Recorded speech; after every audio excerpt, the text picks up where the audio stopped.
ili rahmatika ya arhamar rahimin.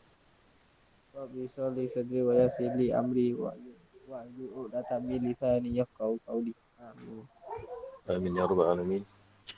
Okey, kelas kita terus mula. Yang lain pesan terus masuk dalam grup dalam Google Meet dengan kadar segera.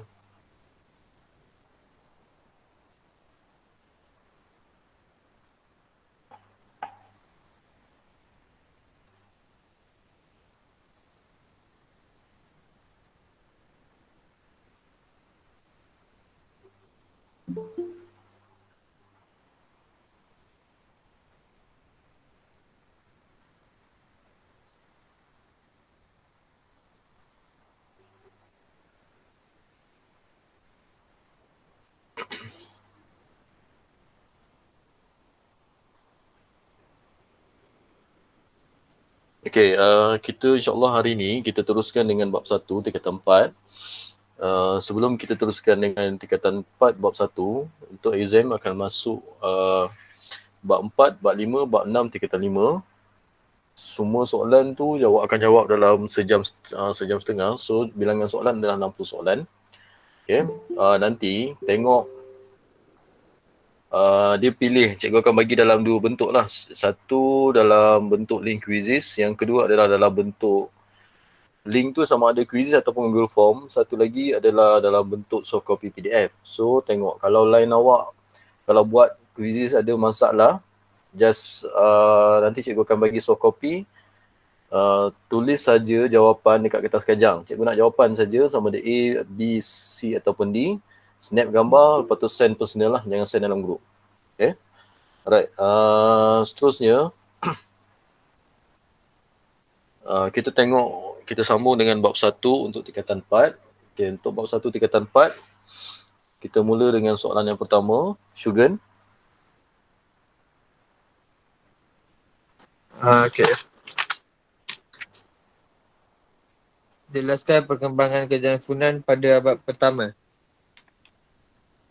Antaranya telah menguasai selatan Myanmar Timur dengan barat.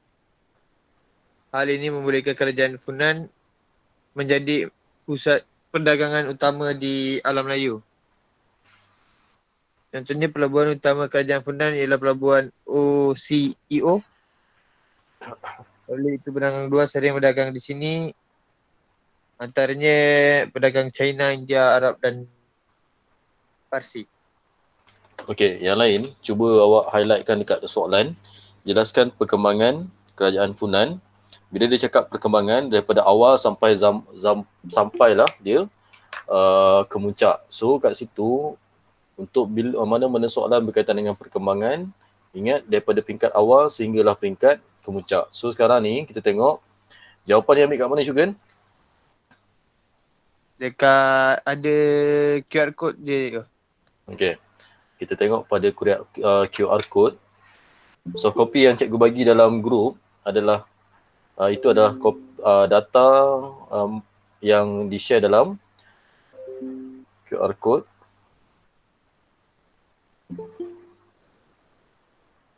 Sekejap.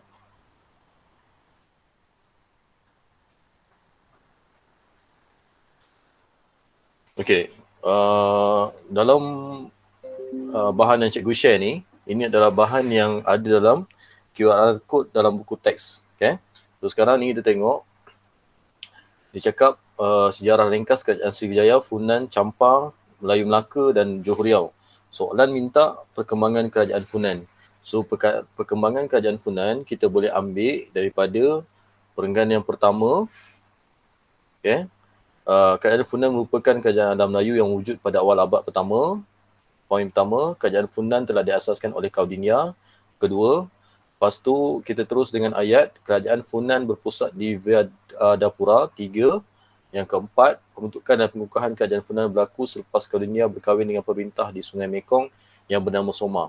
Okay, so sekarang itu dah cukup 4. Kalau nak masuk lagi, dia boleh awak masukkan sampailah keseluruhan perenggan pertama tu. Okay, untuk perkembangan kerajaan Funan. Okay, kat situ. Yang seterusnya, kita pergi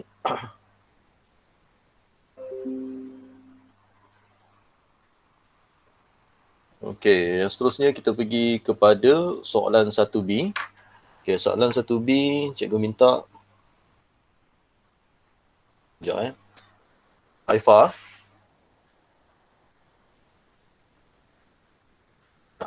Haifa.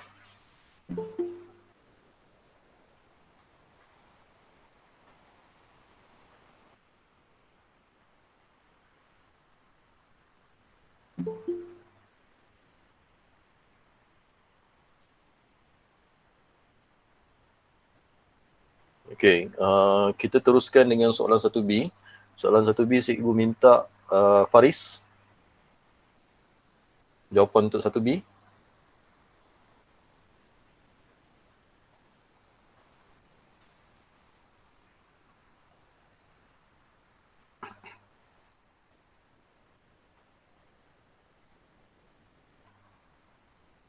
Faris. Ya, cikgu. 1B. 1B. 1B. Sekejap, cikgu.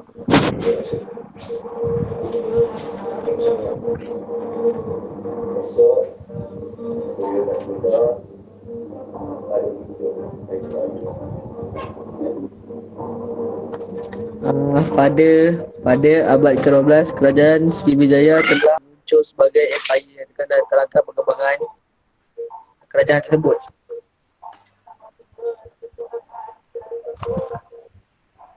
Cikgu. Okey, jawapannya?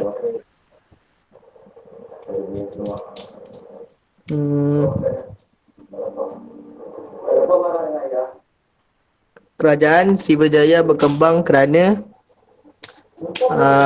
kebijaksanaan pemerintah kerajaan Sriwijaya menjadi kuasa perdagangan di alam Melayu dengan mesyuarat jalan perdagangan laut antarabangsa, Selat Melaka dan Selat Sunda. Lepas tu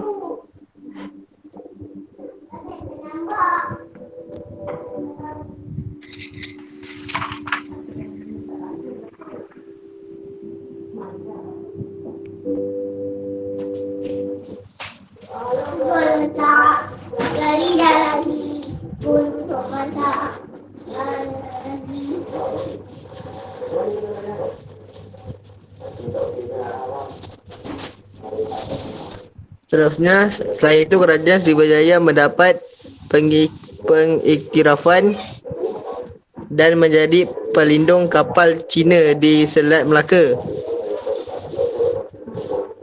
Lepas tu, ni bagi point ni, cikgu. Okey,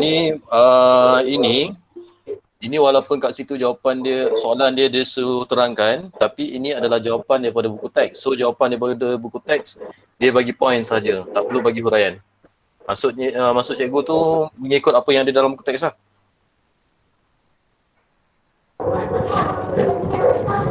Yang kedua,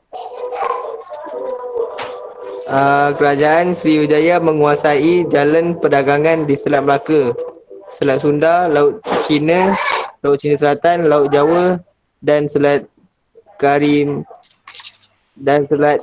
Karimatan. Okey. Seterusnya, dari segi pentadbiran, empire dibahagikan kepada beberapa bahagian dan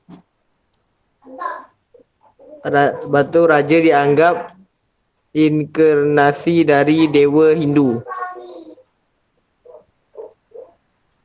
Lepas tu munculnya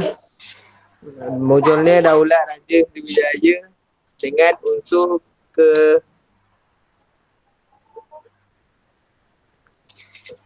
kesokan.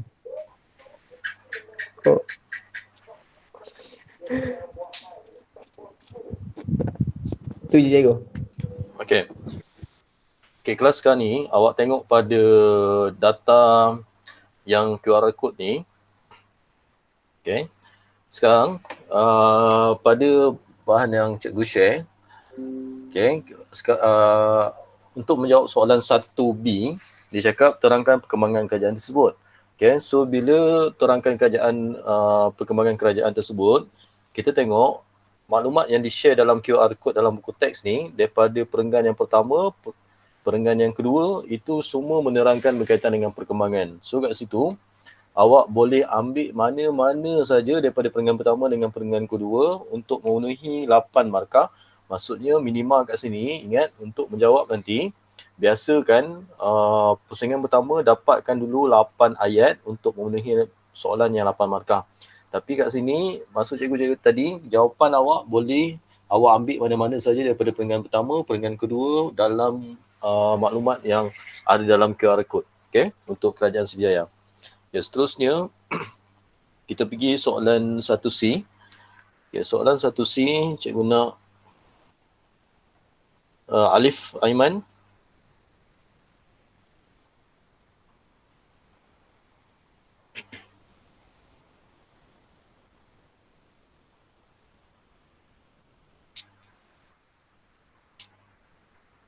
Alif Aiman. Ya. Okey, 1C. Raja menjadi tonggak utama dalam perkembangan kerajaan alam Melayu. Bukti penyataan tersebut. Okey. Okey, kita tengok dulu soalan. Okey, gariskan tonggak utama dalam perkembangan kerajaan alam Melayu. Okey, so tonggak utama, tonggak ni maksudnya harapan lah ataupun orang yang diharapkan. Okey, so sekarang kita tengok soalan dia minta awak buktikan pernyataan tersebut. Buktikan maksudnya fakta saja. Bagikan contoh ataupun kalau ikutkan bukti ni contohlah, tapi untuk soalan ni dia cakap apa bukti yang menunjukkan bahawa raja merupakan tunjang utama perkembangan dalam kerajaan. Okay, so sekarang kita tengok dalam kata lain sebenarnya soalan ni minta peranan. Okay, peranan ataupun tugas raja. Ataupun kita tengok sumbangan yang boleh diberikan oleh raja lah. Okay. Okay, so sekarang kita tengok jawapan dia Alif. Dia raja bertanggungjawab dalam melantik wakil-wakil kerajaan.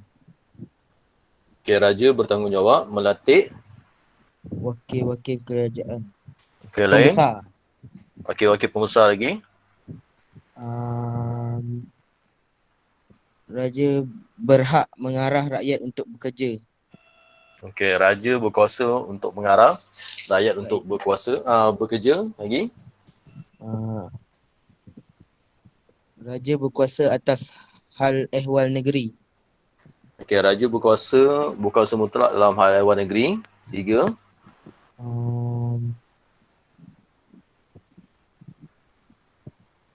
Apa ni? Sekejap ya.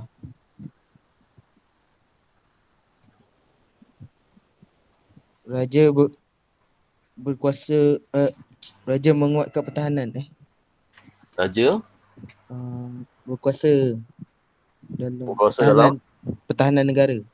okey, raja berkuasa dalam mengekalkan ataupun menguatkan pertahanan negara.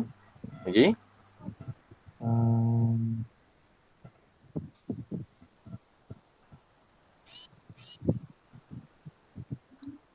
Raja berkuasa dalam ekonomi. Raja berkuasa dalam ekonomi lagi. Kat situ 8 markah kan? Itu je. Okey, kita tengok. Kita bincang soalan ni bersama. Sekarang ni soalan, dia cakap, apa bukti yang menunjukkan raja menjadi tonggak utama dalam perkembangan kerajaan alam Melayu? Okey, pertama, kita tengok. Bila dia cakap tonggak utama, maksudnya apa yang tonggak bagi sebuah kerajaan adalah ketua pemerintah bagi sesebuah negara. Okey, itu satu poin. Ni tambah poin yang Alif bagi tadi. Okey, yang seterusnya. Kita tengok, Alif bagi tadi berkuasa melantik pembesar. Okey, untuk dia boleh jawab, macam cikgu cakap sebelum ni, walaupun dia minta bukti, fakta, semua maksudnya 8 bukti, 8 fakta. Tapi kalau kita untuk soalan-soalan yang berada pada hujung, kalau awak nak prefer untuk jawab dalam bentuk fakta huraian contoh boleh, tapi tak ada masalah. Tapi menjawab soalan, sebab soalan ni kalau dia minta fakta huraian contoh, dia adalah kebat tertutup. Kebat tertutup ambil contoh daripada apa yang ada di dalam teks, sebab dikaitkan dengan tajuk dalam teks. Okey, yang lain lagi kita tengok kalau raja zaman dulu, kenapa dia anggap sebagai dia ni merupakan tonggak? Sebab dia ni ada kedaulatan. Okay? Ataupun kita belajar sebelum ni, kedaulatan merupakan kebebasan untuk mentadbir sendiri. Tapi apa apa simbol kedaulatan? Simbol kedaulatan tu macam kedaulatan bagi raja-raja Melayu ni dia kaitkan dengan dewa-dewi. Dia kaitkan dengan dewa-dewi mempunyai kekuasaan. Okay? Biasanya raja-raja Melayu ni dikaitkan dengan Dewa Siva lah. Okay, Dewa Siva ni berkuasa apa, Syugan? Cik kau? Siva berkuasa apa? Ada kuasa apa? Dewa Siva? Ada banyak lah cikgu. Dia lebih kepada pemusnah kan? Siva? Dia utama daripada pemusnah. Okay. Kat situ kita tengok raja masa zaman-zaman alam Melayu ni dia menganut agama Hindu dan Buddha. Sebab tu pada masa ni dikaitkan dengan kepercayaan ataupun Tuhan ataupun dewa yang ada dalam agama tersebut. Okay? Dan juga raja ni dianggap sebagai simbol kosmos ataupun alam semesta lah. Okay? Selain daripada tu, kita tengok macam jawapan Alif tadi dibagi melantik pembesar. Berkuasa melantik pembesar. Kita boleh sebut pembesar siapa yang dilantik. Biasanya bendahara, penghulu bendahari Laksmana dengan Temenggung. Okay, sistem pembesar 4 lipatan. Yang biasa Sultan 4 orang pembesar utama, selepas tu 8, selepas tu 16 dan yang bawah sekali adalah 32. Okay, yang seterusnya kita masuk kepada tadi jawapan yang cikgu cakap simbol kosmos tadi. Bila raja ni dikaitkan dengan dewa raja ataupun tadi Faris dia ada sebut perkataan inkarnasi. Inkarnasi tu maksudnya jelmaan. Okay? Dia ada dua perkataan yang mempunyai sebutan sama tapi maksud berbeza. Kalau inkarnasi tadi adalah jelmaan semula. Jelmaan semula tu maksudnya dia kaitkanlah. Contohnya raja-raja Melayu dulu jelmaan bagi dewa-dewi yang ada dalam agama Hindu dan agama Buddha. Tapi kalau reinkarnasi kelahiran semula. Kelahiran semula. Maksudnya kalau contoh dalam agama Hindu, seorang tu bila dia ada buat dosa, lepas tu dia akan dilahirkan semula tetapi bukan dalam bentuk manusia. Itu kita panggil reinkarnasi. Reincarnation ni nanti kalau dalam agama Hindu, dia akan berhenti dilahirkan semula bila dah sampai tahap moksha. Okay? Itu dalam fahaman agama Hindu lah. Okay, seterusnya kita pergi soalan 2A. Okay, soalan 2A, cikgu minta Azwa Nabila.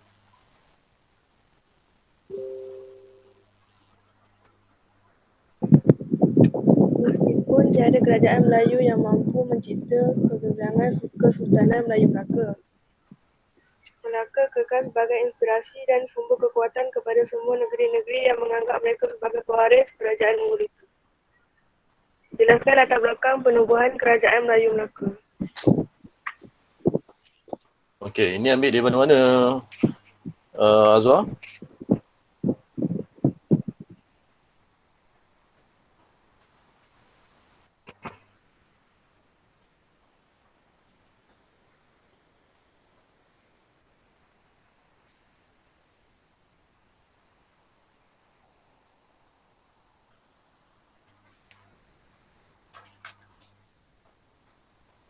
Azwa?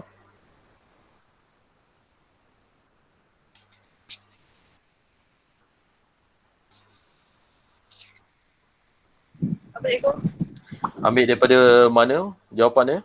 Jawapan untuk 2A.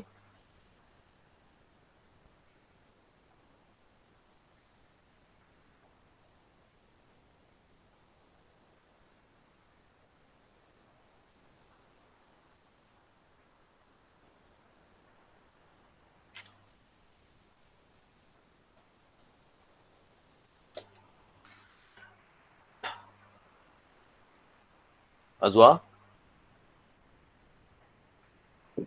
Dekat Google. Dekat?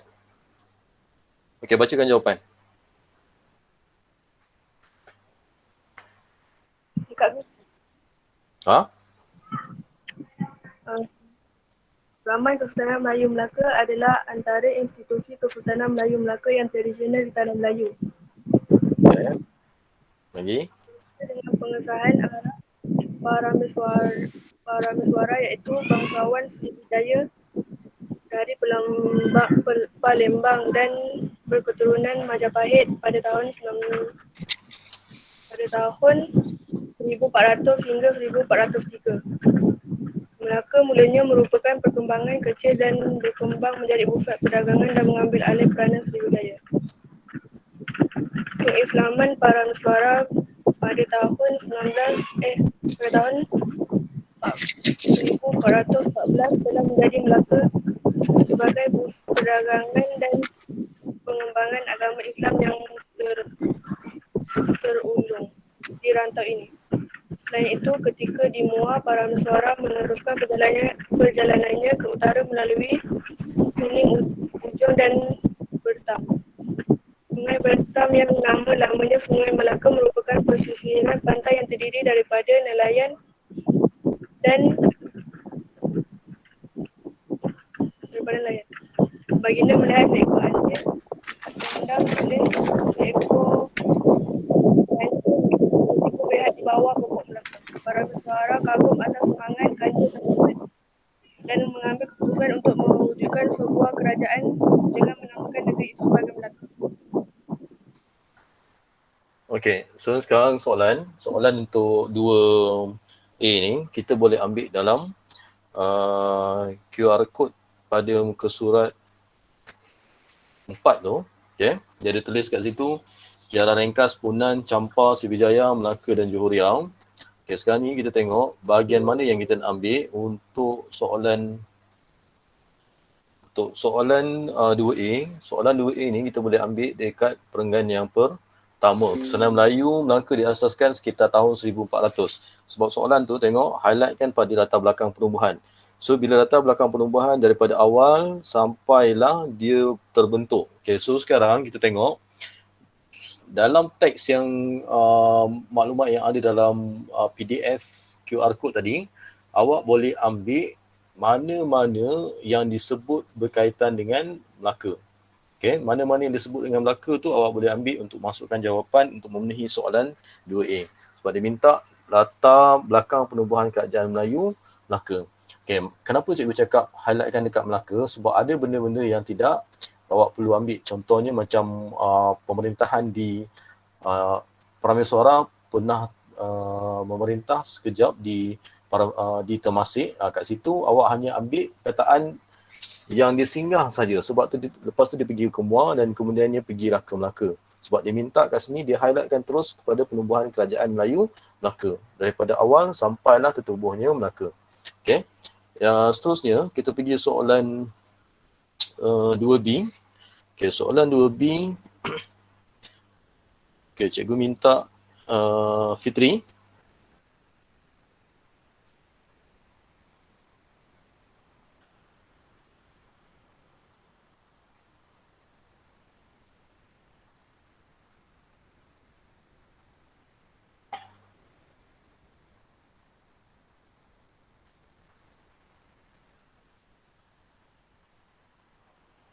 Saya lah cikgu.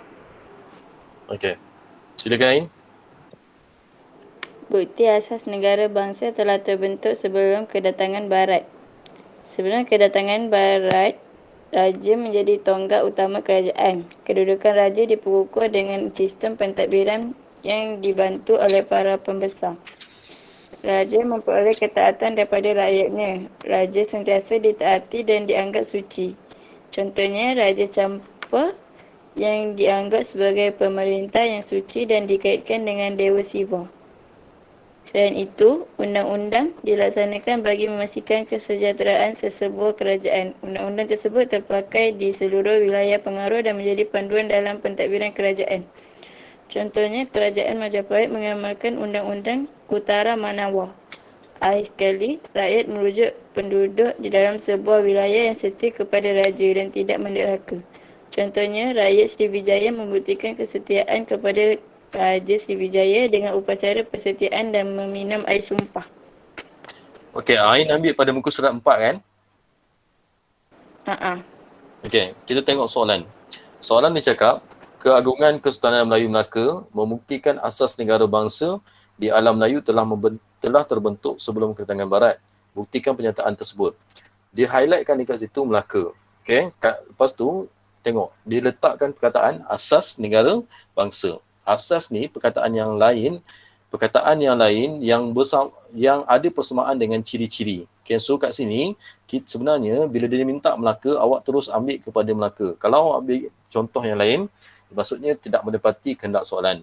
Okay, sekarang ni kita nak ambil daripada mana? Kita boleh ambil daripada muka surat 6 dan muka surat 7 dalam buku teks. Okay, kat situ ada 6 aspek: kerajaan, rakyat, kedaulatan, wilayah pengaruh, undang-undang, lambang kebesaran. So kat sini kalau awak terangkan satu fakta dengan ada contohnya kalau kita tengok untuk kerajaan, aspek asas negara bangsa alam Melayu Melaka adalah muncul disebabkan oleh adanya raja. Okay, ayat yang pertama. Raja merupakan pemerintah tertinggi dan dibantu oleh pembesar. Yang kedua, rakyat pula, aspek rakyat kita ambil 1 poin, kedaulatan kita ambil 1 poin, wilayah pengaruh ambil 1 poin, undang-undang pun sama, lambang kebesaran tu sama. Okay, kat situ untuk memenuhi jawapan 8 markah untuk soalan 2B. Okay, kat situ berhati-hati dengan kehendak soalan dia nak Melaka. Boleh, okay, satu lagi sebelum kita bergerak kepada soalan yang lain, boleh tak soalan ni kita fokus kepada satu aspek saja? Okay, contohnya kita cakap, kita nak terangkan berkaitan dengan rakyat saja untuk asas negara bangsa di alam Melayu untuk soalan 2B. Okay. Boleh tak, Rai? Raihan? Ha? Soalan 2B tu, dia cakap asas negara bangsa, ciri-ciri negara bangsa. Boleh tak kita ambil satu ciri sahaja? Tak boleh. Ha? Aini? Tak boleh. Kenapa tak? Rai, macam ni Rai? Boleh. Kenapa boleh, Rai? Berkaitan. Sebab? Dia berkaitan. Okay, sebab dia berkaitan. Aimi? Soalan dia tak khusus kan? Okay, soalan dia tak khusus kepada mana-mana aspek. Syafiq?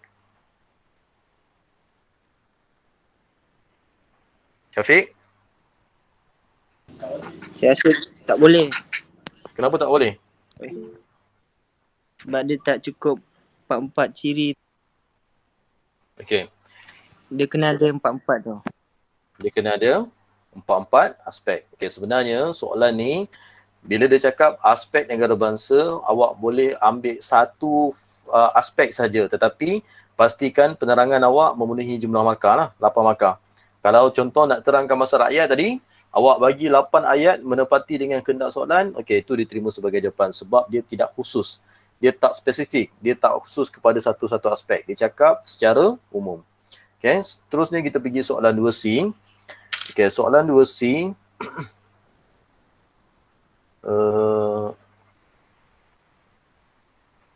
Soalan 2C cikgu minta Pak Ika.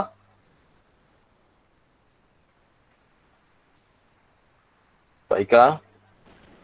Ya, cikgu. Okey, soalan 2C. Melaka Bandaraya Warisan Dunia UNESCO, pengiktirafan badan dunia tersebut melahirkan rasa bangga kepada masyarakat kita pada hari ini. Bagaimanakah kita boleh mempertahankan warisan sejarah tersebut? Okey. Sebenarnya soalan ni minta apa, Pak Ika?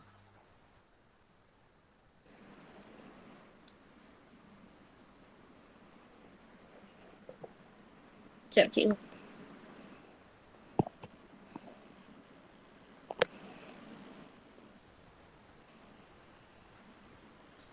Okey, yang lain soalan ni minta apa sebenarnya?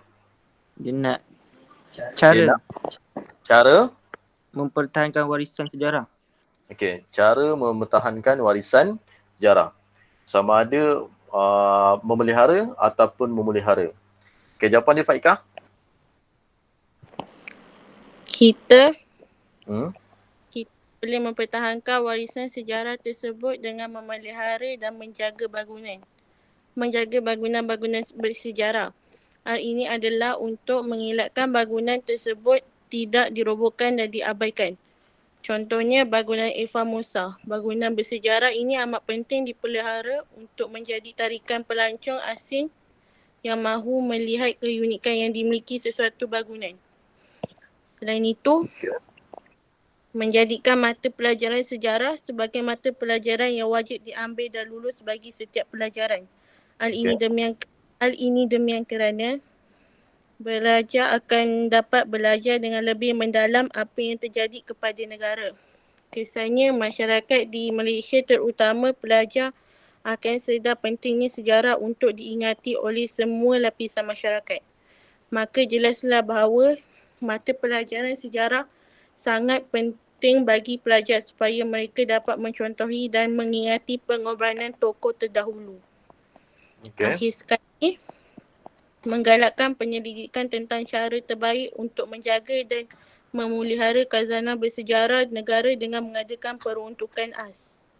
Contohnya, negeri Kelantan telah menerima anugerah The Best Tourism City daripada Kementerian Kebudayaan, Kesenian dan Pelancongan pada tahun 1996 hari. Kesannya dapat menggalakkan masyarakat yang bersifat materialistik untuk terus memelihara dan memelihara bangunan bersejarah. Okey, ada lagi? Faika. Dah. Okey, jawapan Faika tu memang mantap lah sebab dia ada complete fakta, huraian, contoh dengan inference. Cuma cikgu nak betulkan untuk fakta yang kedua tu, bila Faika cakap berkaitan dengan silibus sejarah, mata pelajaran sejarah, sebab kita tengok soalan ni cakap Melaka Bandaraya Warisan Dunia UNESCO. Pengiktirafan badan dunia tersebut melahirkan rasa bangga kepada masyarakat kita pada hari ini. Bagaimana kita boleh mempertahankan warisan sejarah tersebut? Okay, soalan tu bermaksud dia minta kita macam mana kita nak jaga bangunan-bangunan lama ni. Itu maksud soalan. Okay? So sekarang kita boleh gunakan kempen. Ingat kembunan. Macam pertama mengadakan kempen, sebab sekarang ni soalan dia tak spesifik sebagai rakyat ke atau sebagai pemerintah. Okay, boleh mengadakan kempen ataupun kita nak tambah makan lagi, kita tukar pula. Tadi kita cakap kerajaan mengadakan kempen, lepas tu kita sebagai rakyat menyokong kempen-kempen yang dianjurkan oleh kerajaan. Lepas tu pendidikan sejarah takut. Kenapa cikgu tak terima jawapan Faikah tadi? Sebab jawapan Faikah tadi dia lebih kepada menghargai peristiwa-peristiwa sejarah. Tapi soalan dia cakap mempertahankan warisan sejarah tersebut. So kat situ kita ubah sikit saja. Macam kita cakap meningkatkan pengetahuan terhadap bangunan-bangunan sejarah yang telah berusia. Yang seterusnya kuatkuasa undang-undang. Kuatkuasa undang-undang boleh juga macam pihak kerajaan menguatkuasa undang-undang supaya mewartakan bangunan-bangunan sejarah tu daripada dimusnahkan. Okay? Mewartakan maksudnya menguatkuasa undang-undang lah. Okay? Right. Itu salah satu kaedah untuk menjawab soalan 1C. Kita faham dulu soalan, langkah memelihara ataupun memelihara bangunan-bangunan bersejarah. Okay, seterusnya kita pergi soalan 3A. Soalan 3A, Imran.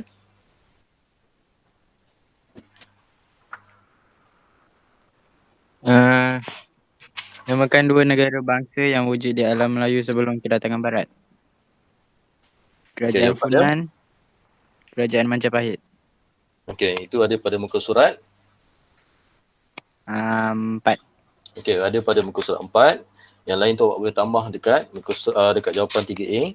Okey, seterusnya kita pergi soalan 3B. Okey, soalan 3B cikgu nak Raimi 5 Galden.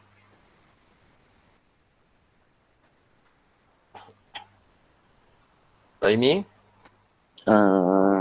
3B yang cikgu. 3B 1. Hello. 3B 1 Roman. Jelaskan ciri negara bangsa berikut. 1. Raja menjadi tonggak utama kerajaan. Kedudukan raja dikukuh dengan sistem pentadbiran yang dibantu oleh para pembesar. Okey, tu ambil muka surat.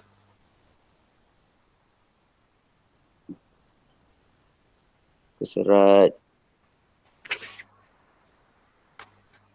3 kot. 2. Muka surat 4. Okay. Okay, dua Roman tu. Raimi? Wilayah pengaruh merupakan kawasan yang rakyatnya menerima dan memperakui pemerintah seorang raja. Kerajaan Funan mempunyai wilayah pengaruh yang luas dan Teluk Compeh. Okay, daripada Sungai Mekong, Teluk Chambrang, Selatan Myanmar dan Sungai Tingkrang. Okay, itu pun awak boleh ambil pada muka surat 4. Seterusnya kita pergi kepada soalan 3C. Okay, soalan 3C. Okay, cikgu nak Faiz. Faiz 5 sinar. Faizuddin. Gambar menunjukkan inskripsi telaga batu yang digunakan dalam upacara di Sriwijaya. Apakah kepentingan upacara tersebut? Kepentingan upacara tersebut ialah mengukuhkan taat setia. Okey, Selain pertama itu, mengukuhkan taat setia. Okey, kedua mengakui kebesaran Tuhan. Mengakui kebesaran Tuhan. Kebesaran Tuhan. Lagi? Mengelakkan malapetaka. Mengelakkan malapetaka. Akhir sekali mengharapkan pahala. Mengharapkan pahala. Okey, kita tengok soalan. Soalan ni dia sebenarnya dia cakap apakah kepentingan upacara. Upacara ni kita tengok pada muka surat 4 dan juga ada penerangan dia pada muka surat 5. Okey. Bahagian sudut maklumat di bawah tu, inskripsi telaga batu digunakan dalam upacara persetiaan antara golongan pemerintah dengan golongan diperintah. Okey, upacara ni maksudnya dia menunjukkan bahawa golongan diperintah setia dengan golongan pemerintah ataupun rakyat setia kepada raja. Okey. Dalam kita tengok dia cakap apakah kepentingan upacara ni? Upacara ni menunjukkan bahawa yang pertama tadi kita tengoklah persetiaan golongan diperintah kepada golongan pemerintah. Yang kedua, apa kepentingan dia? Memudahkan pentadbiran lah. Okay, bila rakyat tu setia kepada kerajaan ataupun raja, pemerintah tu akan berjalan lancar. Tidak akan ada orang yang khianat. Yang kedua, apa lagi kepentingan? Apa lagi yang kesan bila rakyat ni setia kepada raja? Okay, tadi kita cakap sistem pentadbiran berjalan lancar. Yang kedua, kita boleh sebut dekat situ, kesan dia adalah meningkatkan keselamatan kerajaan. Okay, meningkatkan keselamatan kerajaan. Okay, yang keempat untuk soalan ni, mengekalkan kedaulatan pemerintah. Okay, sebab kita tengok bila rakyat tu setia kepada raja, maksudnya raja akan bebas untuk mentadbir kerajaan sendiri. Itu maksudnya kesan kepada kesan ataupun kepentingan upacara inskripsi telaga batu. Okey. Seterusnya kita pergi soalan 4A. Okey, soalan 4A. Cikgu nak Nabila 5 Khaldun.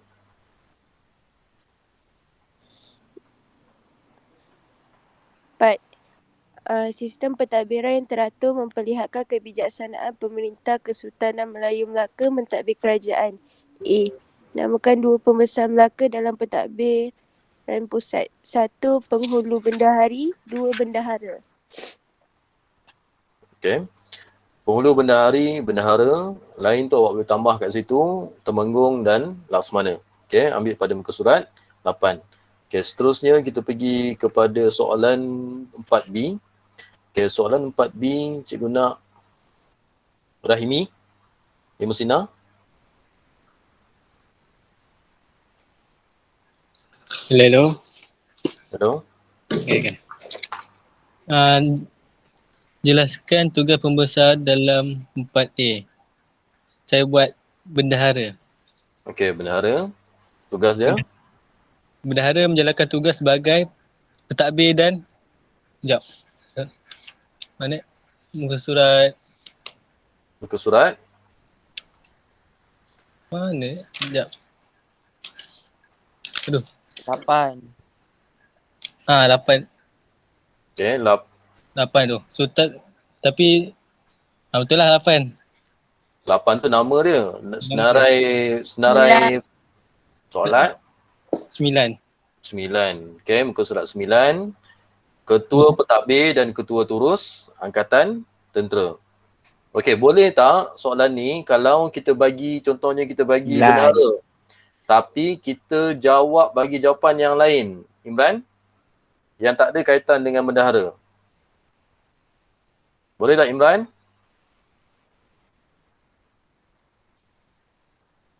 Tak boleh. Okey, sebab? Dia nak merujuk kepada soalan Pak A. Okay, good. Sebab dia dah mention dekat situ, bila kita bagi Raya dah jawab, Imran. Bila dia minta jelaskan tugas pembesar dalam 4. Okay, jelaskan tugas pembesar dalam 4A. Maksudnya kalau kita bagi pembesar dalam 4A, kita kena bagi tugas yang kita sertakan pada jawapan 4A. Jangan bagi jawapan tugas pembesar yang kita tak sertakan pada 4A. Okay. Okey, seterusnya kita pergi kepada soalan 4C. 4C, Alia.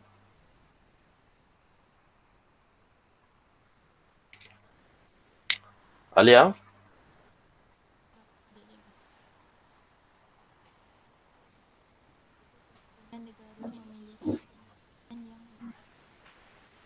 Okay, apakah kepentingan negara memiliki kepimpinan yang bijak? Okay, jawapan dia?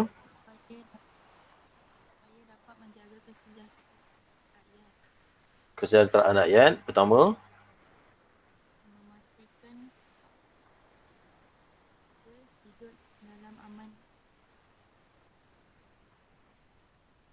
Okey, memastikan rakyat hidup dalam keadaan yang aman. Yang ketiga, dapat memajukan negara. Okey. Kita tengok soalan D. Okey, soalan D.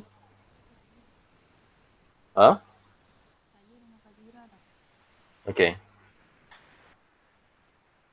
Okey, soalan C dengan D, sebenarnya soalan C dengan D ni adalah jawapan dia untuk C dengan D ni jawapan yang hampir sama. Okey, sebab soalan C dia minta apa kesan bila negara memiliki kepimpinan yang bijak.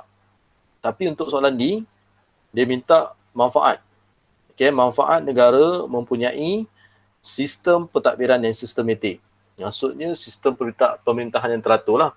Okey, tadi cikgu cakap jawapan yang hampir sama. Okey, maksudnya awak boleh ambil jawapan daripada C tadi untuk masukkan pada jawapan D. Tapi jaranglah situasi ni berlaku.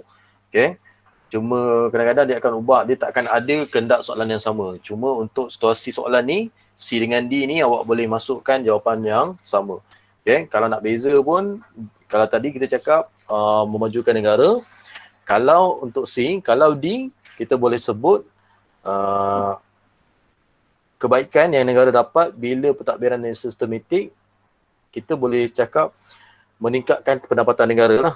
Okay, salah satu kesan dia. Sebab kalau lebih baik, sebenarnya jangan ulang pada jawapan yang sama. Tapi kalau situasi ini berlaku, cuma faham saja soalan C dengan soalan D adalah kehendak soalan yang sama, jawapan pun lebih kurang sama. Cuma bezalah daripada struktur ayat. Okay, soalan yang seterusnya kita pergi soalan 5A. Okay, soalan 5A cikgu nak Putri, soalan 5A. Jelaskan kandungan hukum kandungan ke dalam fasa berikut. Jenayah. Okay, kita ambil pada muka surat. Muka surat 10. Okay, muka surat 10. Alright, bacakan jawapan. Hukuman bunuh dikenakan kepada sesiapa yang ingkar arahan dan memasukkan titah sultan. Okay, hukuman bunuh dikenakan pada siapa yang mengingkar arahan dan memasukkan titah sultan. Ada jawapan lain? Apabila seseorang didapati membunuh orang lain tanpa pengetahuan raja atau pembesar, maka dia akan dihukum bunuh. Okey. Alright, itu boleh diterima untuk jawapan 5A 1 Roman. Kita ambil dekat muka surat 10. Okey, seterusnya kita pergi kepada soalan berikut. Azwa Nabiha. 5A 2 Roman. Azwa, Nabiha. Cikgu. Okay. Kekeluargaan kita ambil kat mana? Kekeluargaan.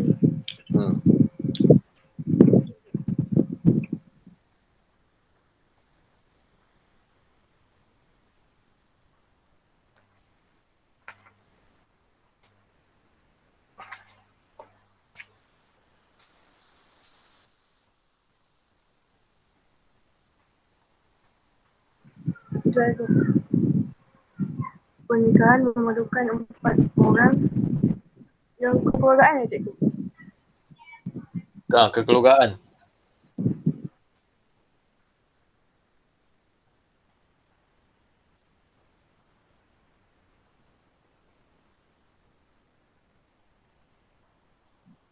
Pernikahan memerlukan 4 orang saksi jika tidak cukup memadai 2 orang sahaja. Okey, itu satu lagi.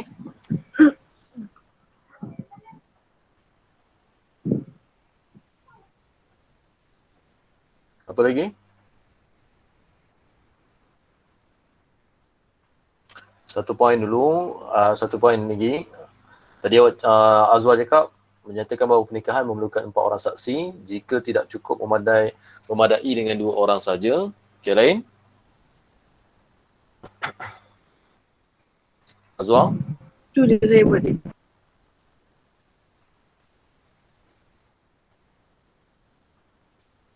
Tengok pada muka surat 10 tu, dalam teks, dia boleh ambil juga hamba abdi dan wanita tidak boleh menjadi saksi dalam pernikahan. Okay, kat situ pun boleh letakkan dalam kekeluargaan. Okay, seterusnya kita pergi ekonomi. Ekonomi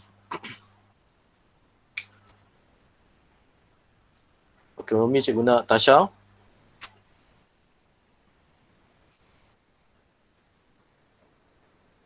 Natasha.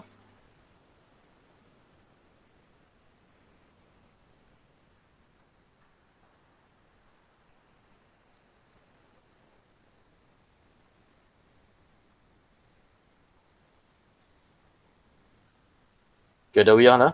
Ada Wiyah? Ekonomi?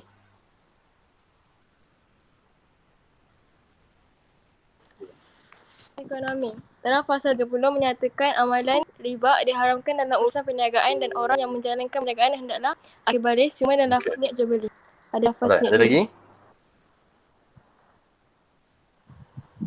Saya buat yang tu je. Okey, sebab dalam ayat yang ada Wiyah baca tu dia ada 2 poin. Satu, amalan riba diharamkan dalam urusan perniagaan, dan yang kedua, orang yang menjalankan perniagaan hendaklah akil balik, siuman dan perlu melafazkan niat jual beli.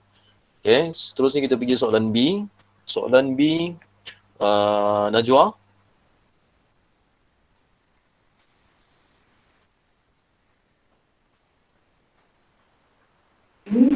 Ya, cikgu. Okey, soalan B. Sekejap.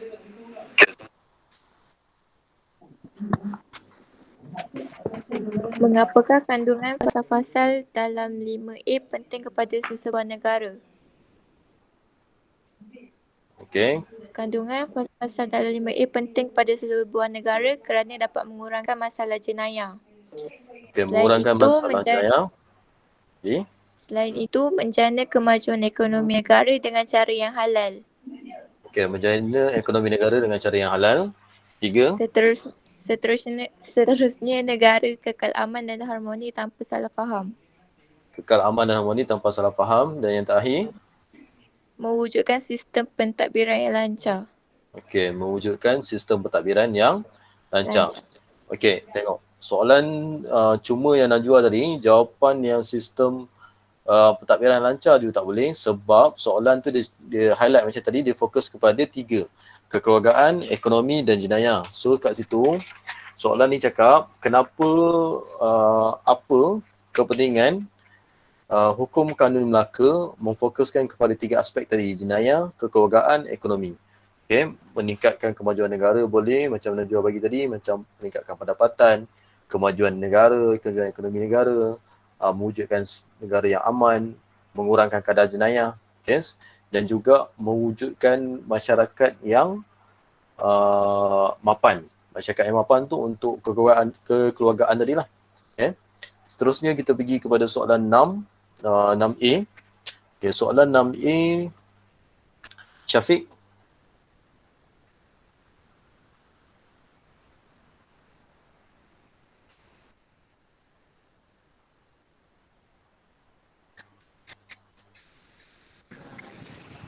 Nak baca soalan je cikgu. Baca yang A tu ya. Tak perlu baca dalam statement. Jelaskan prinsip wa'adat tersebut. Tengok apa? Okay, lagi. Jawapan dia ialah perjanjian yang dilakukan oleh Demang Lebar Daun yang diwakili golongan diperintahkan dengan Sang Sapurba yang mewakili golongan pemerintah. Okay. Saya jawab tu je cikgu. Alright. Tadi sebenarnya jawapan Syafiq tu dah memenuhi kehendak soalan. So ada cakap jelaskan prinsip wadat tersebut. Kita bagi tahu Sang Sapurba mewakili pemerintah, lepas tu Demang Lebar Daun mewakili rakyat. Okay, kat situ sebenarnya dia dah memenuhi jumlah markah lah. Tapi kita tengok soalan ni minta apa sebenarnya? Soalan ni minta apa yang sebenarnya dikatakan dengan wadat. Okay, wadat kita boleh cakap perjanjian. Lepas tu kesetiaan. Yang yang ketiga dan keempat, jawapan Syafiq bagi tadi. Okay, Sang Sapurba mewakili golongan pemerintah, Demang Lebar Daun mewakili golongan rakyat. Yang lain, apa yang kita boleh tambah lagi untuk soalan 6A ni adalah kita boleh cakap menunjukkan bahawa kepentingan kerjasama antara golongan pemerintah dan golongan diperintah. Okay, itu untuk soalan 6A. Seterusnya kita pergi soalan 6B. 6B, Encik guna Airil. Saya cikgu. Apakah tujuan wa'adat tersebut dilakukan? Berfungsi menggerakkan jentera kerajaan dan sistem pemerintahan. Okey, berfungsi menggerakkan jentera kerajaan dan sistem pemerintahan. Okey, menggerakkan sistem pemerintahan boleh. Lagi? Tu je cikgu. Saya dapat. Okey, tengok. Apakah tujuan wadat tersebut dilakukan? Tujuan wadat tersebut, kita tengok persetiaan antara golongan pemerintah dengan golongan diperintah. Tujuan dia adalah macam tadi, menggerakkan sistem pemerintahan ataupun melancarkan pentadbiran. Okey, yang kedua kita tengok pada muka surat 12 dan 13. 12 dan 13 ni kita tengok sebenarnya kita boleh ambil daripada muka surat 12-13 sebab dia cakap apakah tujuan wadat dilakukan untuk melancarkan pemerintahan, menjamin keselamatan negara. Sebab bila seorang rakyat itu setia kepada raja dan negara, maksudnya tidak akan ada orang yang belot. Okay? Yang lain boleh juga kita lihat wadat tersebut dilaksanakan untuk meningkatkan kemajuan negara. Boleh. Itu sebenarnya untuk soalan B. Awak tengok soalan B. Soalan 6B, soalan 6D dan juga soalan 7C. Okey, ada 3 soalan. Sekali cikgu ulang. 6B, 6D, 7C. Okey, soalan tu adalah kehendak soalan yang sama. Okey, cuma kita tengok tadi kalau soalan B dia minta tujuan wadat persetiaan ini dilaksanakan. Okey, soalan 6D, wajarkah wadat tersebut dipertahankan pada masa kini? Dia tanya wajar atau tidak. Okey, untuk soalan, kenapa cikgu cakap sama? Sebab soalan untuk 6D pun dia minta juga tujuan wadat ni. Tapi tujuan wadat dilaksanakan pada zaman sekarang. Okey, bila tujuan wadat dilaksanakan pada zaman sekarang, kita jawab dulu wajar. Untuk soalan ni, walaupun cikgu cakap, bila kita cakap wajar atau tidak, boleh antara wajar atau tidak. Tapi untuk soalan 6D, dia tidak boleh cakap tidak wajar. Okey, sebab soalan tidak wajar, kalau kita bagi jawapan tak wajar, kita tidak ada sebarang alasan yang konkret, yang tepat untuk menjawab kenapa wadat perjanjian antara golongan pemerintah dengan diperintah tak patut dilaksanakan. Ya, sebenarnya ini yang membawa kesan yang positif. Dia memberi kesan yang positif kepada pemerintahan. Dia tidak ada kesan yang negatif. Ya, sebab tu soalan untuk 6D tak boleh letak tidak wajar. Jawapan yang boleh bagi wajar atau tidak wajar bila kita ada alasan yang seimbang. Alasan yang wajar ada, alasan yang tidak wajar pun ada. Okey, soalan 7C pula. dia cakap kita mewarisi sistem masyarakat yang berasaskan hubungan harmoni antara pemerintah dengan rakyat. Hubungan yang baik antara rakyat, pemerintah dengan rakyat. Apakah manfaat daripada hubungan sedemikian? Okay, bila dia cakap hubungan harmoni, maksudnya samalah apa yang dikatakan dengan persetiaan antara golongan pemerintah dengan golongan diperintah. Okay, nampak dia sama sebenarnya soalan 6B, 6D dan juga 7C. Dia minta kepentingan ataupun bolehlah kita cakap tujuan, tapi berbeza situasi. 6B wadat pada zaman dulu. 6D wadat pada zaman sekarang.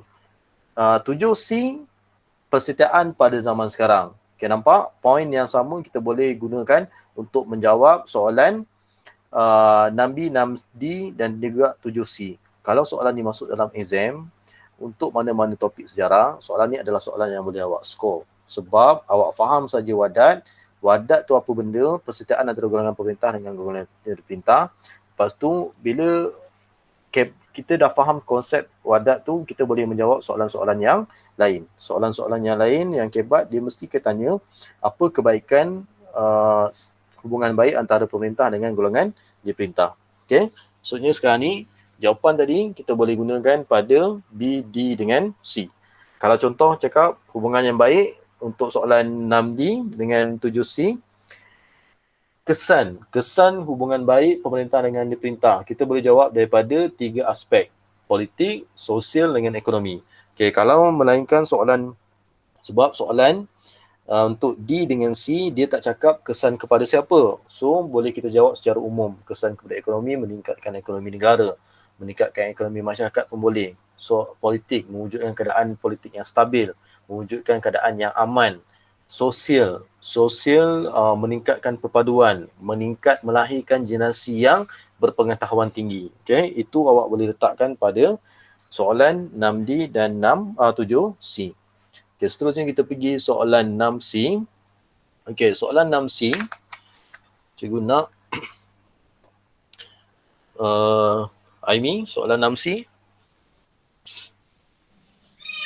Bagaimanakah golongan rakyat menunjukkan kesetiaan kepada pemerintah?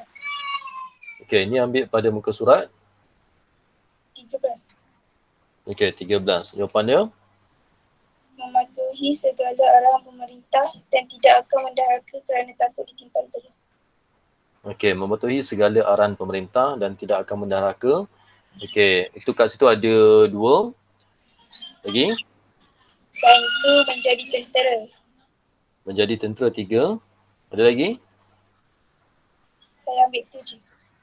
Okey, kita boleh ambil dekat muka surat 13 tu, tambah lagi menghadiri majlis umum seperti gotong royong, menjadi pengayuh ataupun pendayung kapal perang. Yang terakhir, menyumbang tenaga kerja melalui sistem kerah seperti membina istana atau jalan. Okay. Sistem kerah, pembesar atau raja akan mengerah rakyat bawahan. Okay, seterusnya kita pergi kepada soalan 7A. Okay, 7A, cikgu nak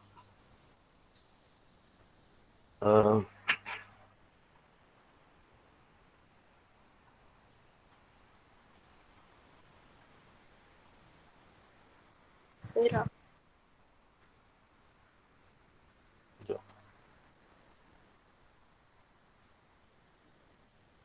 Fazira 7A. Fazira.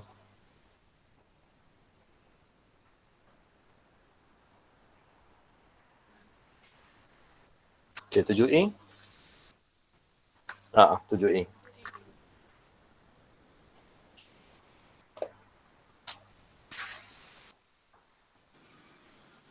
Saya cikgu. Ada tak Fazira? Fazira baca dulu. Rakyat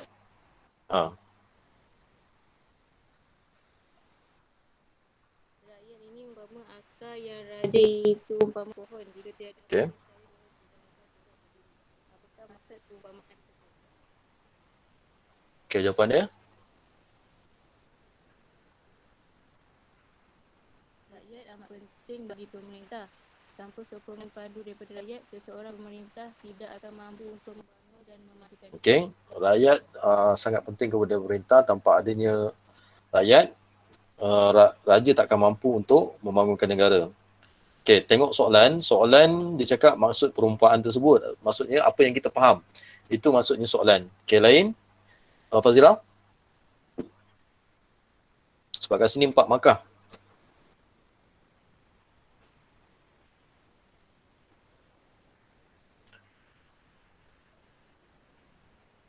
Fazira?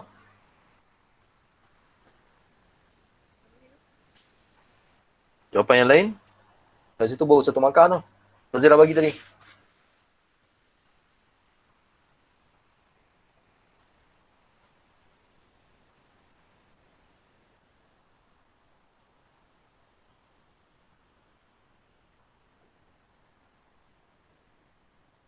Fazira?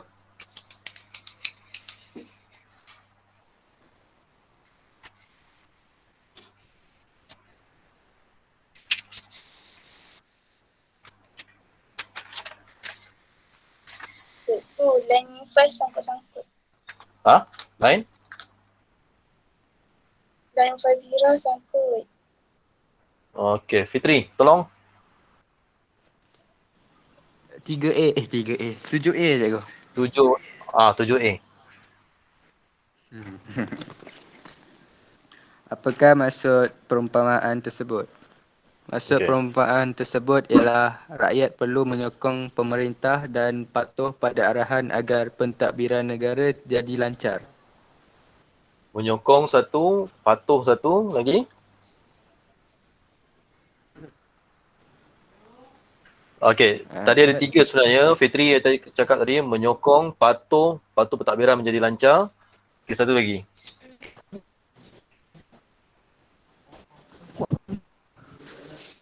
Penyumbang tenaga kerja boleh ke? Tak boleh sebab soalan ni dia minta maksud perumpamaan. Kita kena terangkan apa yang dikatakan dalam perumpamaan.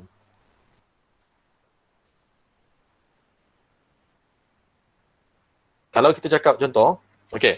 Kalau tadi kita ada bincang soalan berkaitan dengan pemerintah, okey. Sekarang kita cakap kalau rakyat menyokong, rakyat setia kepada pemerintah, maksudnya apa kesan positif pada negara? Makmur. Pentadbiran makmur. Aimi? Pentadbiran negara jadi lancar. Okey, pentadbiran negara menjadi lancar. Pentadbiran negara menjadi lancar. Pentadbiran negara menjadi lancar ni boleh kita simpulkan dengan kedaulatan. Maksudnya pemerintah mempunyai kedaulatan, mempunyai daulat. Okey, bila mempunyai daulat itu kita boleh cakap juga berkaitan dengan perumpamaan untuk 7A.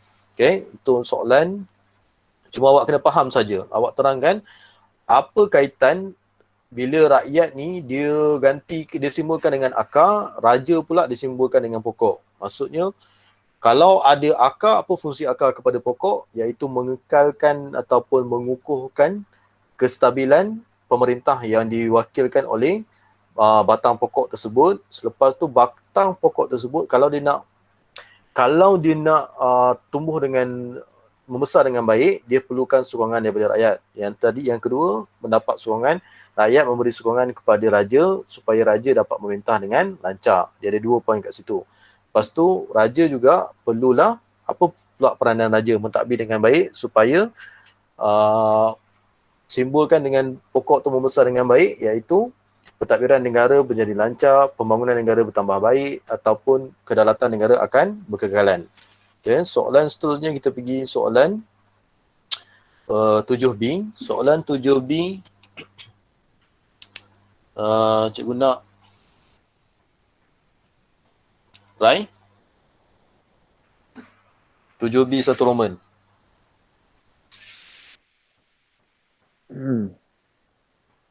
Jelaskan peranan golongan berikut dalam sistem sosial Kesultanan Melayu Melaka, golongan pemerintah. Okey. Kita ambil muka surat.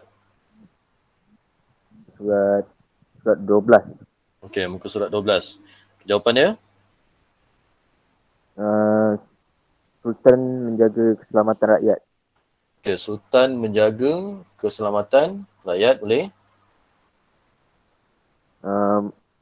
Sultan mengarahkan pembesar mengutip hasil melalui sistem serah. Okey, lagi. Menjaga kepentingan dan kebajikan rakyat. Menjaga kepentingan dan kebajikan rakyat. Jawapan kau tu tak nampak macam kau ambil muka surat 12 tu, Rai. Itu tanggungjawab terhadap kemakmuran. Okay. Yang tu kat situ kita tengok dekat B, 7B, kita boleh ambil ke semua sekali yang ada pada muka surat 12 tu.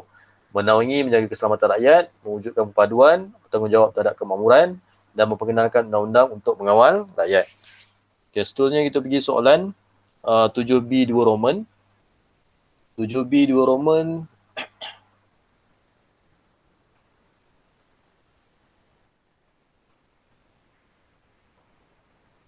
Mira.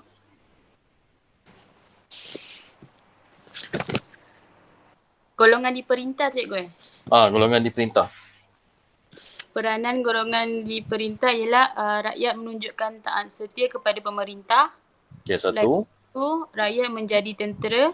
Tentera 2. Lepas tu, rakyat menghadiri majlis umum seperti gotong royong. Okay, 3. Last sekali, rakyat menyumbang tenaga kerja melalui sistem keras seperti membina istana. Okay, menyumbang tenaga dalam sistem keras seperti membina istana. Okay, seterusnya kita pergi soalan adjektif. Okay, soalan adjektif, Cikgu nak Irin, soalan pertama. Maklumat berkaitan kerajaan Funan. Muncul abad pertama pengasas kaundinya.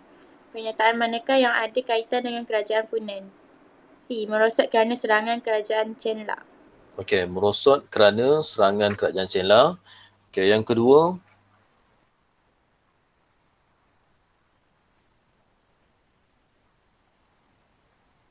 Okey, yang kedua, Faris.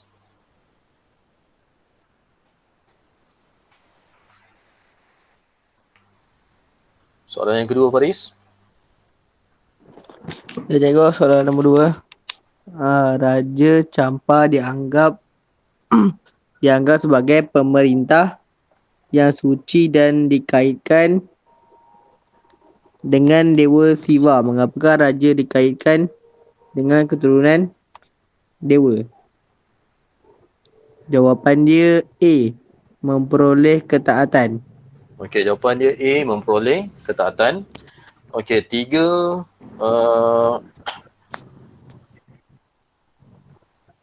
Adawiyah. Berikut adalah jawatan dalam pentadbiran kerajaan Sriwijaya. B. Membantu pentadbiran. Okey, B. Membantu pentadbiran. Okey, yang keempat, Najwa. Sriwijaya terbahagi kepada beberapa mandala. Siapakah ketua mandala? D. Datu. Okey, jawapan dia D. Datu. Gariskan perkataan mandala tu. Mandala adalah kawasan pengaruh. Okey. Seterusnya soalan 5. Soalan 5, Faiz. Apakah kerajaan alam Melayu yang mengamalkan undang-undang Kutara Manawa? Majapahit. Okey, A. Majapahit. Kutara Manawa ni adalah kitab. Seterusnya 6, Airil.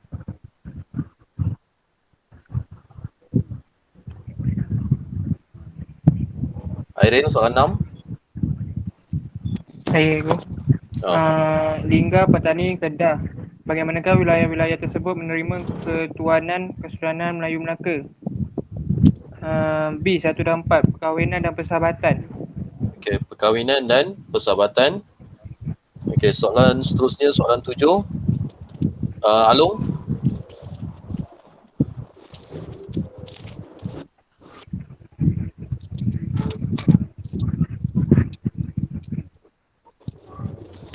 Rahimi, Alung.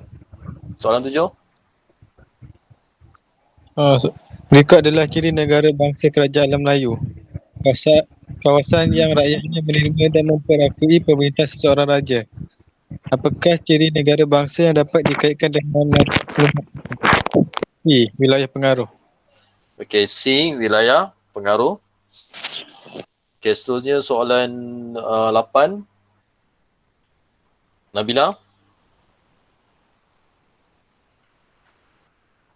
Nabila, soalan 8. Ya, cikgu. Jap.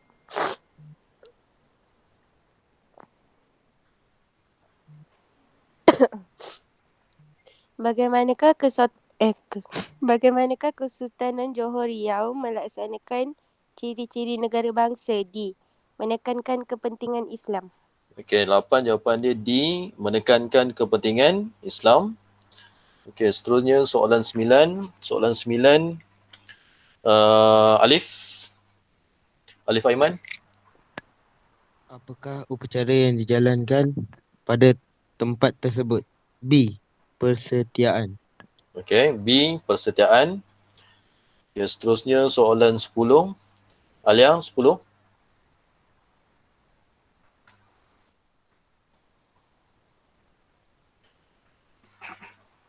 Alia. Okey. Menunjukkan kedudukan kerajaan Sriwijaya. Bagaimanakah pemerintah Sriwijaya berjaya menjadikan kerajaan Sriwijaya sebuah empayar yang terkenal. Tabiran yang teratur. C. Okey, kita tengok bagaimanakah pemerintah Sriwijaya berjaya menjadi kerajaan Sriwijaya sebuah empayar yang terkenal. Okey, jawapan dia sebenarnya adalah A, kekuatan tentera. Sebab kita tengok Sriwijaya ni adalah kerajaan maritim. Kerajaan maritim yang ada peranan orang laut sebagai tentera untuk menjaga keselamatan perairan. Okey, so kat sini kenapa dia jadi empayar yang terkenal? Sebab peranan tentera yang diketahui oleh orang laut. Okey, tu jawapan dia. Maksudnya 10 adalah jawapan dia A. Okay, seterusnya kita pergi soalan 11. Okey, soalan 11. Alif masuk. Alif. Alif, 5 kaldun.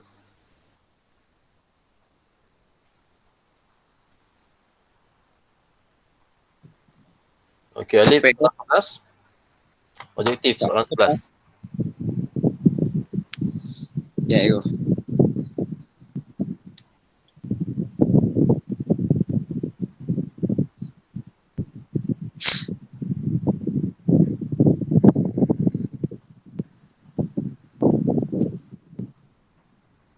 Hukum Karun Melaka mengenakan hukuman bunuh ke atas beberapa kesalahan. Apakah kesalahan yang boleh dikenakan hukuman bunuh? B. Okey, jawapan dia? B. Okey, jawapan dia B, memalsukan titah Sultan. Okay, seterusnya soalan 12. Soalan 12. Ain.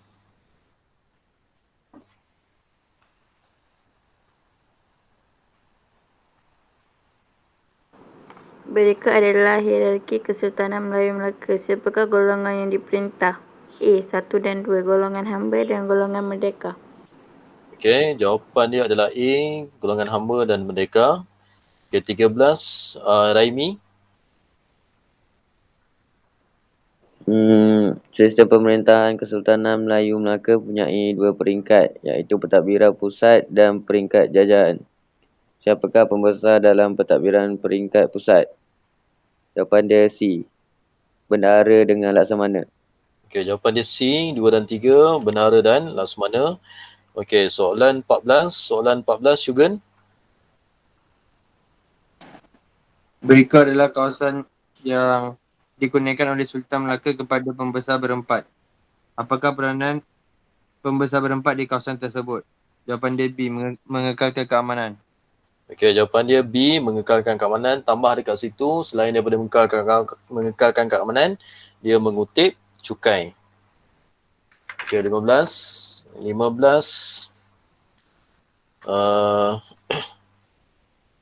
Faika.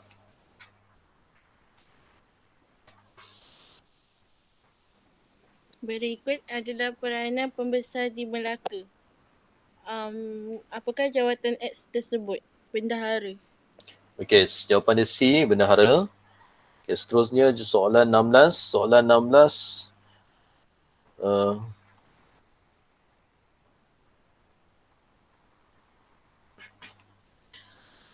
Soalan 16, Syafiq. Baik, cikgu. Apakah persamaan kedua-dua undang tersebut? Hukum Kanun Melaka, Undang-Undang Lot Melaka. C. Undang-Undang bertulis. Okey, undang-undang bertulis. Tambahkan dekat situ kelas. Kalau undang-undang tidak bertulis, macam adat pepatih, adat temenggung. Okey, adat merupakan kebiasaan kita melakukan satu perkara. Okey, bila dah lama kita buat benda tu, lama-lama kelamaan dia menjadi adat. Itu adalah undang-undang tidak bertulis. Okey, 17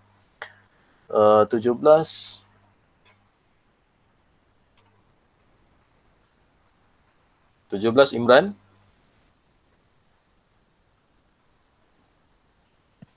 Maklumat berikut merupakan ciri negara bangsa Kesultanan Melayu Melaka. Nobat, regalia, Cok Mohor. Apakah kepentingan lambang kebesaran tersebut? D, cikgu. Kedaulatan Sultan. Okey, D, kedaulatan Sultan. Okey, kelas tambahkan dekat nobat alat muzik diraja.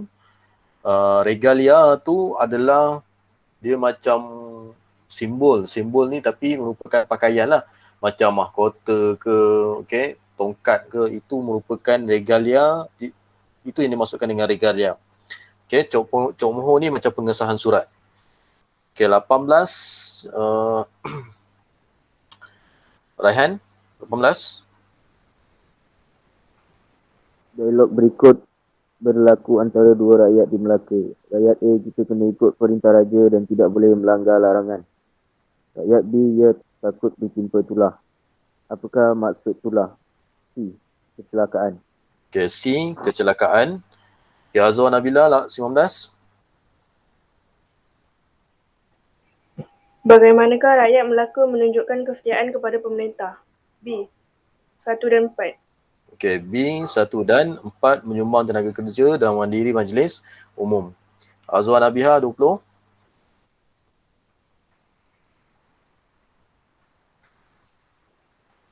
Ciri negara bangsa Kesultanan Melayu Melaka merupakan asas kepada kewujudan negara Malaysia. Apakah ciri negara bangsa yang diwarisi oleh negara? D. Sistem pembesar 4 lipatan. Okay, kita ada lagi ke sistem pembesar 4 lipatan? Tak ada. Kalau ada, kita tak panggil Muhyiddin, Tan Sri Muhyiddin tu sebagai Perdana Menteri. Kita panggil bendahara. Jawapan dia?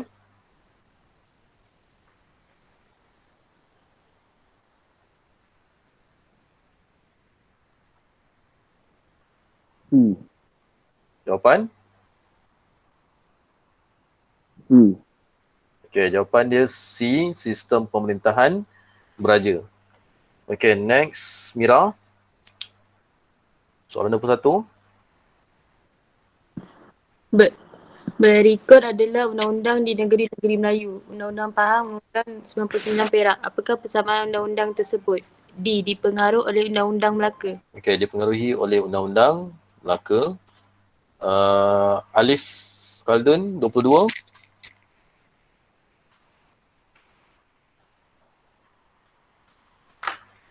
Alif, 5 Khaldun, 22. Saya. Saya.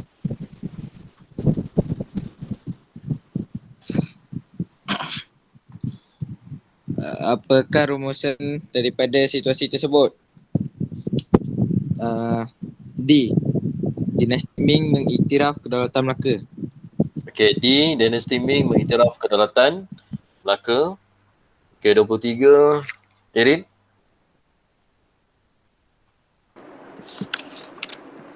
Maklumat berikut berkaitan perjanjian antara Demang Lebar Daun dan Sang Sapurba. Apakah kesan perjanjian tersebut? C. Menjalinkan hubungan baik antara pemerintah dan rakyat. Okey, C. Menjalinkan hubungan baik antara pemerintah dengan rakyat. Okey, 24. Putri. Berikut adalah hubungan pemerintah dan rakyat. Ini umpama akar dan raja itu umpama pohon. Apakah prinsip rukun negara yang dapat dikaitkan dengan perumpamaan tersebut kesetiaan kepada raja dan negara? Okey, D. Kesetiaan raja dan negara. Okey, last, Aimi. Maklumat berikut berkaitan sistem pentadbiran tradisional Melaka dan pentadbiran di Malaysia. Kesejahteraan Melaka sistem besar 4 lipatan. Malaysia sistem jemaah menteri.